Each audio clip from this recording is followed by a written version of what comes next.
বিসমিল্লাহির রহমানির রহিম। আসসালামু আলাইকুম। মোল্লা এগ্রো ফার্মের পক্ষ থেকে সবাইকে শুভেচ্ছা এবং অভিনন্দন।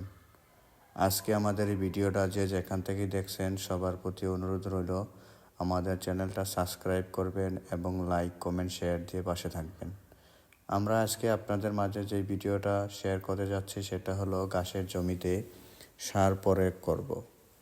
আমরা আজ থেকে আরও 20-22 দিন আগে আমাদের এই জমিতে চাষ করে আমরা জাম্বু গাছের বীজ বুনাইছি। বুনানোর পর আজকে এই গাছের বয়স 20-22 দিন। এগুলার সাইজ হয়েছে 5 থেকে 6 ইঞ্চি। শীতের কারণে গাছের ফলন বেশি একটা ভালো হচ্ছে না, তাই আমরা আমাদের এই ঘাসের জমিতে সার দিচ্ছি। আমরা যখন ঘাস বুনাইছি চাষ করে তখনও আমরা ডিপ সার দিয়ে দিছি। তারপরে এখন ঘাসের বয়স 20-22 দিন। তারপরে আমরা ইউরিয়া সার এবং ডিপ সার দুইটা মিক্স করে এই সারটা আজকে জমিতে দিব। দেওয়ার পরে আমরা দেখব 10-12 দিন পর ঘাসের কন্ডিশন কি। 10-12 দিন পর আমরা আবারও এই জমিতে সার প্রয়োগ করব। আজকে আমাদের এই যে সার দেওয়ার জন্য দুইজন ছোট ভাই আছে, একজন হলো রাজীব, একজন হলো মামুন। দুজনে আজকে এই ঘাসের জমিতে সার দিবে। তারপর আমরা চেষ্টা করব দেখি ঘাসের কন্ডিশন কি হয়। তারপর আমরা যদি ঘাসের ফলন যদি ভালো না হয় তাহলে আবার ঘাসের জমিতে পানি দেওয়ার চেষ্টা করব। দেখি আলহামদুলিল্লাহ আপনাদের সকলের দোয়ায় মনে হয় ভালো হবে, কারণ মাটি এখনও শুকায় নেই, মাটির নিচে এখনও ভিজা আছে।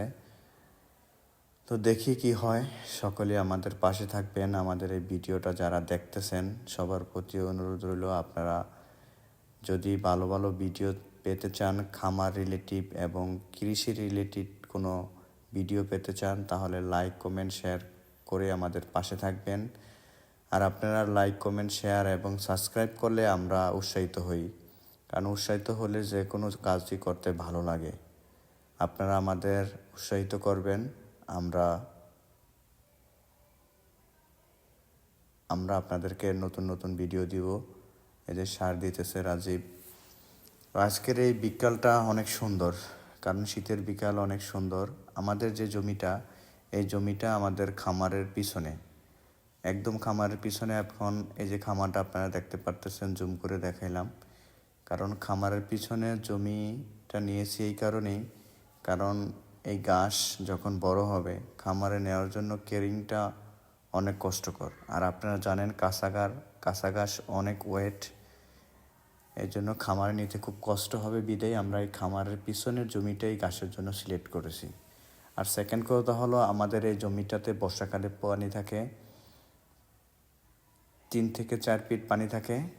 তো আমরা 6 মাস এই জমিতে গাছ চাষ করতে পারি না, 6 মাস এই জমিতে চাষ করতে পারি।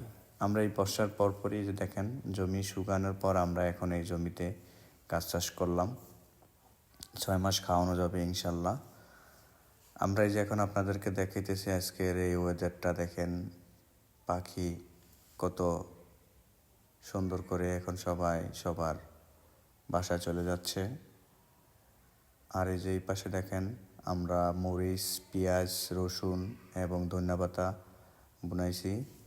আমরা নিজেদের জন্য আমরা নিজেরা খাবো তাই, কারণ কাঁচামরিচের যেই দাম, তারপরে কাঁচামরিচের পর শুকনো মরিচ হবে, সেগুলো কিনে খাইতে হবে। বিদেয় আমরা এখানে কিছু মরিচের বীজ বুনাইছি। তো যাই হোক, আপনারা ভিডিওটা দেখতেছেন, সবাইকে ধন্যবাদ। কারণ যারা আমাদের পাশে আছেন এখন পর্যন্ত, সবাইকে ধন্যবাদ জানাচ্ছি। কারণ আমরা এখনও নতুন, তাই আমাদের ভিডিও হয়তো বা অনেক ভুল ত্রুটি থাকতে পারে।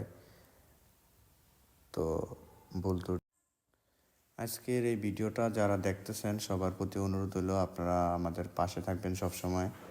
কারণ কেননা আমরা চেষ্টা করি আপনাদেরকে এই খামার রিলেটিভ ভিডিও দেওয়ার জন্য। আর আলহামদুলিল্লাহ আমাদের খামারের কোনো সমস্যা এখনও হয়নি, আমরা আলহামদুলিল্লাহ ভালো আছি। আমরা খামার রিলেটিভ যত ভিডিও আছে, যে কোনো চ্যানেল আছে, সবগুলো আমার সামনে পড়লে আমরা সাবস্ক্রাইব করি এবং কিছু জানার থাকলে কমেন্ট করি। তো আপনারাও আমাদের কমেন্ট করবেন, জানতে চাইলে আপনারা কমেন্টের মাধ্যমে জানাবেন। আমরা যতটুকু পারি আপনাদেরকে রিপ্লাই দিয়ে জানাবো। তো ভিডিওটা বেশি বড় হয়ে যাবে, কারণ এই জমিতে সার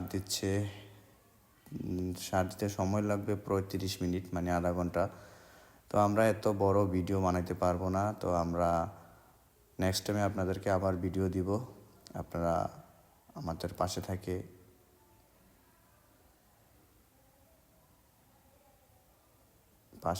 আমাদের পাশে থাকবেন, এই অনুরোধটাই রইল।